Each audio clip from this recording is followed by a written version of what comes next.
ang nag-deliver papunta sa bahay nila Pangulong Bongbong Marcos at Speaker Martin Romualdez mag-insert o magpasok ng 100 billion worth of projects sa BICAM. Sana po ay hindi nila ako mapatay bago ko mailabas ang lahat. Ginawa ko lang ang utos sa akin, pero ngayon, handa na akong harapin ang lahat. Ginagamit ng administrasyon ang buong resources ng bansa para tumahimik ako. That he will shoot me if I will talk. Gagamitin ako bilang panakipbutas sa kanilang kampanya laban sa korupsyon. Hindi na ako mananahimik, ilalabas ko ang lahat ng katotohanan. May resibo, may ebidensya, at may pangalan. Para sa bawat Pilipino, alam ko na buo ang galit ninyo sa akin ngayon. Nauunawaan ko rin kung bakit. Lalo na at malaki ang halagang nakataya.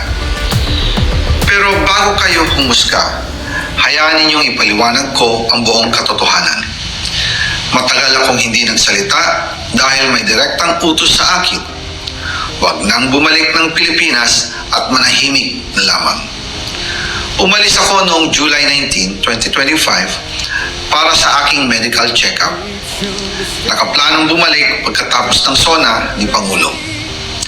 Pero habang papauwi na ako, tinawagan ako ni dating Speaker Martin Romualdez at sinabihan, "Stay out of the country. You will be well taken care of as instructed by the President." Noon naniniwala pa ako sa kanila, kaya't hindi ako bumalik. Tumikom ang aking bibig, sumunod ako, pero ang hindi ko alam, ang ibig pala nilang sabihin sa aalagaan ka namin ay gagamitin ako bilang panakipbutas sa kanilang kampanya laban sa korupsyon. Ginawa nila akong poster boy ng kanilang sariling kasinungalingan. Ngayon, hindi na ako mananahimik, ilalabas ko ang lahat ng katotohanan. May resibo, may ebidensya, at may pangalan. Nagsimula ito nung tumawag si Sekmina Pangandaman sa akin nung nag-umpisa ang BICAM process last year, 2024. Ang sabi niya, katatapos lang ng meeting nila ni Pangulo at may instructions na mag-insert o magpasok ng 100 billion worth of projects sa BICAM. At sinabi pa ni Sekmina, you can confirm with Yusek Adrian Bersamin dahil magkasama sila sa meeting ni Pangulong BBM noong araw na yon. Tinawagan ko po agad si Yusek Adrian Bersamin at tinanong ko kung may instruction nga ba ang Pangulo na magpasok ng 100 billion during their meeting. Ang sabi niya ay totoo nga po. Right after our conversation, tinawagan ko po si dating Speaker Martin Romualdez at nireport ko ang instructions ng Presidente to insert the 100 billion projects. At sinabi niya sa akin, what the President wants, he gets. After ng ilang araw, nag-set po ng meeting si Sekmina Pangandaman at Yusek Adrian Bersamin sa amin ni dating Speaker Martin Romualdez sa Aguado Building in front of Gate 4 ng Malacanang at nandoon din po si Yusek Jojo Cadiz.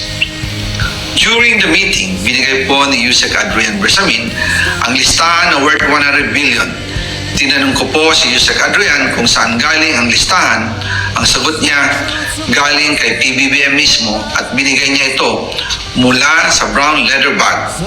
Nung sinabi po ni Yusek Adrian Bersamin, yung brown leather bag, naalala ko noong nasa Singapore kami right after the elections of May 2022 sa Hilton Hotel, kami ni dating Speaker Martin and PBBM habang pauwi at pabalik ng Pilipinas, hinabol ng PSG ang brown leather bag at ang sabi ni PBBM, maiwan na lahat, wag lang ang brown leather bag.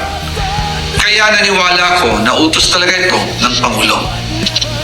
Pagkatapos ng ilang araw, I informed sina dating Speaker Martin Romualdez, Sekmina Pangandaman, Yusek Adrian Bersamin, and Yusek Jojo Cadiz na kung pwede 50 billion lang ang ipasok sa program funds dahil sobra ang DPWH funds versus sa DepEd. In practice, hindi pwede na mas malaki ang budget ng DPWH kaysa edukasyon. And yung balance na 50 billion, ilagay na lang sa unprogrammed funds for the 2025 budget. Dahil Office of the President din ang nagre-release ng lahat ng unprogrammed funds. Pagkatapos ng isang araw, tinawagan ako ni Sec Mina at sinabi ang mensahe ng Pangulo, ipasok ninyo yan dahil pinangako na sa akin ni Speaker Martin yan at hindi na pwedeng baguhin. Kumbaga, ang utos ng hari hindi pwedeng mabali.